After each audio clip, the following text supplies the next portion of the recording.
Hi everyone, my name is Mohammed and I welcome you to Millennium Language class. So today we're going to have a look at the at one of the most difficult subjects Algerian students might have, which is how to say time in English. Uh, je vous fais un grand plan de cette leçon pour que vous puissiez prendre note justement. Donc voilà, on va essayer d'expliquer un tout petit peu et je parle en français et en arabe exprès pour essayer de donner une petite chance, on va dire, aux nuls en anglais qui ont beaucoup de difficultés, qui essayent de surmonter un tout petit peu la pente et comprendre une leçon qui est parfois un tout petit peu difficile à acquérir. Donc on va essayer de s'exprimer un peu sur ce point-là, c'est-à-dire comment dire l'heure en anglais. Alors pour moi, il y a deux manières de dire l'heure. Il y a la méthode ancienne, que j'ai appelée old fashion, et la nouvelle méthode, ou la easy way, ce que j'appelle easy way, la manière facile, qui est là, et que j'appelle voilà, easy way. Simple as that. Donc, as I said before, I'm not thinking about students who can understand at school easily. Just thinking about the dummies and those who have a lot of difficulties to understand sometimes some very simple concepts. This is why I speak in local language instead of using English all the time anyway. Voilà, donc on va essayer d'expliquer ce petit point. Ce qu'il faut comprendre dans la méthode ancienne, c'est que l'heure en anglais se dit d'une certaine manière. Il faut d'abord commencer par les minutes, c'est-à-dire toujours penser à donner les minutes. Ensuite, passer à l'heure, passer aux heures, on va dire. Je vais m'exprimer en termes simples, donc on a même l'arabia s'il le faut, pour que tout le monde puisse comprendre exactement de quoi il s'agit. Par contre, je vais reprendre ici, au lieu de démarrer avec 1h10, on va dire, je vais reprendre un tout petit peu, je vais remettre le curseur, je vais le mettre ici. On va commencer par là. On va commencer par là. Voilà. Donc, on va commencer par là. Et là, comme vous pouvez le constater, il est 1h pile. Qu'est-ce qu'on va dire en anglais pour désigner l'heure ou là pour dire l'heure en anglais? On va dire quoi ici? On va tout simplement dire qu'il est the time is 1 o'clock. 1 o'clock. Le o'clock veut dire pile.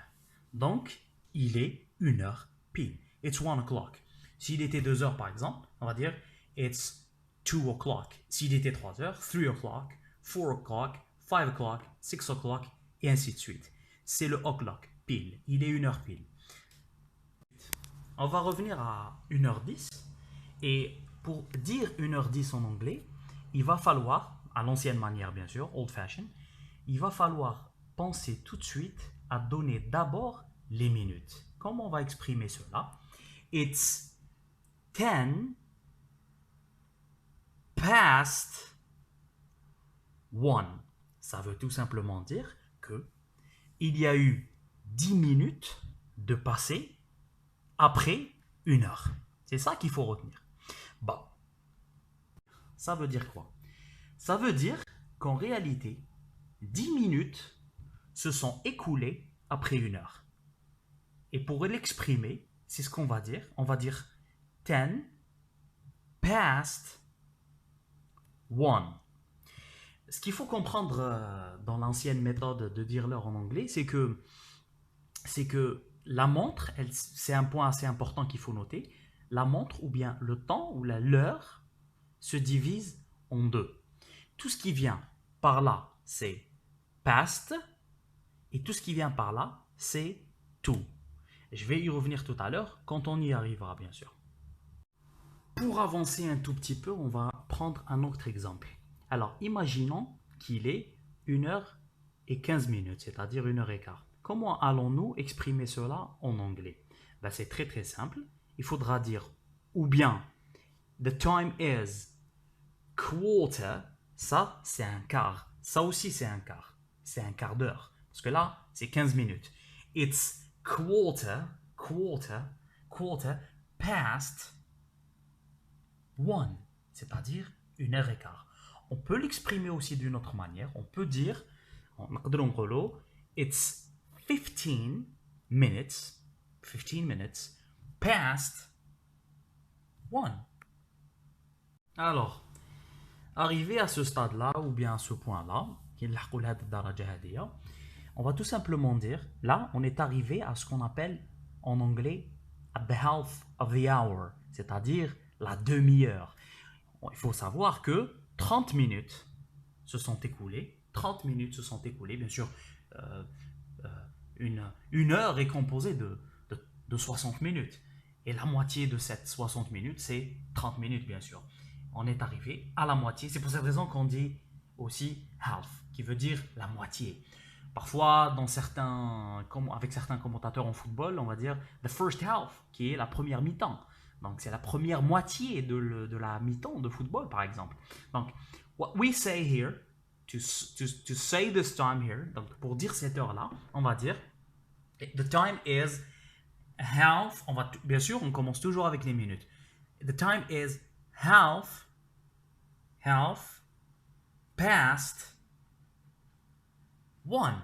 Donc, 30 minutes se sont écoulées. On aurait pu dire aussi 30 minutes past 1. It's not wrong to say that. Mais le commun, ce qui est commun chez les Anglais, c'est de dire, bien sûr, it's half past 1. Voilà. Donc, là, c'est juste pour expliquer la manière. Alors, arrivé à ce stade, c'est-à-dire une fois la demi-heure ou la half past 1 dépassée, qu'est-ce qui va se passer? Le gros curseur derrière, ou bien le curseur t'as les heures, qu'est-ce qu'il va faire? Il va légèrement basculer vers le 2, comme ça, et le curseur des minutes, il va passer à 1 ou 7, carrément. Et là, on va s'exprimer d'une autre manière. Il restera en réalité, qu'est-ce qu'on va dire ici? Il restera 25 minutes pour arriver à 2 heures. O'clock. Donc, qu'est-ce qu'on va dire en anglais? Comment on va dire en anglais? On va tout simplement dire the time is 25 to 2. J'ai to 1. Faites attention. The time is 25 minutes to 2 and no more 1 because 1 it's over. No more 1. Now we have started approaching 2. OK? Et on dira the time is 25 to 2. Donc, ça, c'est pour 25. Imaginons d'un autre côté, par exemple, imaginons une autre situation. Par exemple, ici. Bien sûr, le temps va continuer à rouler, on va dire, à bouger, bien sûr. Alors, on va arriver à ce stade-là, par exemple, qui est un autre quarter. Et là, on va dire tout simplement, the time is quarter, comme ici. C'est un autre, il restera un quart d'heure pour arriver pour arriver à 2 heures. Donc, on va dire, the time is quarter to 2. Et ainsi de suite, bien sûr. Quand il restera 10 minutes pour arriver à 2 heures, on dira 10 to 2. Or 5 minutes to 2. Donc, c'est une explication correcte, à mon avis, pour essayer de comprendre la manière dont on dit le temps en anglais. Voilà. Alors, parlons un tout petit peu de cette manière facile. Pourquoi je l'ai appelée facile? C'est très simple. Parce qu'en réalité, elle se base sur les nouvelles formes de montres qui existent. Ce sont des montres électroniques, bien sûr, qui désignent des chiffres, tout simplement. Donc, c'est facile parce qu'en réalité, dans ce genre de situation, on va tout simplement dire, par exemple ici, it's 1:13. Ou à la manière américaine, it's 1:13. Ou bien il y aura d'autres montres qui désigneront quoi? Elles désigneront tout simplement le chiffre 13 et avec 13 aussi. On peut dire it's 113 here, but you also can say it's 1313 if you want to. Donc, de la manière, elle est facile, mais bon, il y a lieu de s'exercer un tout petit peu sur la première pour que l'on puisse pas être confus un de ces jours en face d'un étranger ou ce genre de choses. Voilà, donc, those are the two ways of saying time in English. I hope that it was interesting. Let's talk a little bit about another point right now. On va essayer de jeter un coup d'œil sur un autre point que je juge un tout petit peu important par rapport à la manière dont on dit le temps en anglais. Donc, je vais vous l'expliquer dans un instant. Alors, un autre point assez important que personnellement je juge très important, il va expliquer, concerning the way of saying time in English. Il faut essayer d'expliquer un tout petit peu la confusion qu'il y a entre AM et PM. Donc, tout simplement dire, AM, ça veut dire ant meridium, avant, c'est avant le temps, c'est-à-dire avant midi. Donc tout ce qui est avant midi, c'est ant meridian, et tout ce qui est après midi, c'est post meridian. Donc quand on aura par exemple ces situations-là, surtout sur les nouvelles montres, il y aura 14 AM. Là, ça voudra dire it's 1:14 AM, qui voudra dire tout simplement qu'il est 1h14 du matin, le soir, quand on est en train de dormir. Une autre situation, bien sûr, quand vous aurez ça par exemple, ou 3, 3 ou 4 ou 5 PM, which is the time is 3:16 p.m. or 2:16 p.m. according to the situation in which you are. Donc, ça sera post-meridian, ça sera après-midi, après le déjeuner, bien sûr. Or in the afternoon. You can say it's 12:16 in the afternoon if you want to. Donc, which is post-meridian. Okay, this is just to explain a little bit this point of ant-meridian and post-meridian, of course. Another situation where you have this, you also have this situation on the new watches that you have, especially on the cell phones and stuff like that. Donc, par exemple, sur les nouvelles montres, ou là sur les nouvelles, les portables, ce genre de choses. Donc, on aura cette situation-là où on aura un 00, 00, 00. Et quand on aura ça, c'est vraiment midnight. Donc, il est minuit. Même le nouveau jour est rentré. Donc, c'est bon, c'est fini. Et on aura bien sûr une autre situation telle que celle-là, par exemple. It's noon. C'est pour cette raison qu'on dit, c'est midi, c'est l'heure déjeuner, c'est l'heure du déjeuner. Et c'est pour cette raison aussi qu'on dit it's 1 in the afternoon. L'après-midi, on le désigne comme the afternoon. Ok? Voilà, c'est tout. On fait un dernier gros plan de ce dernier point. J'espère que la leçon vous a plu.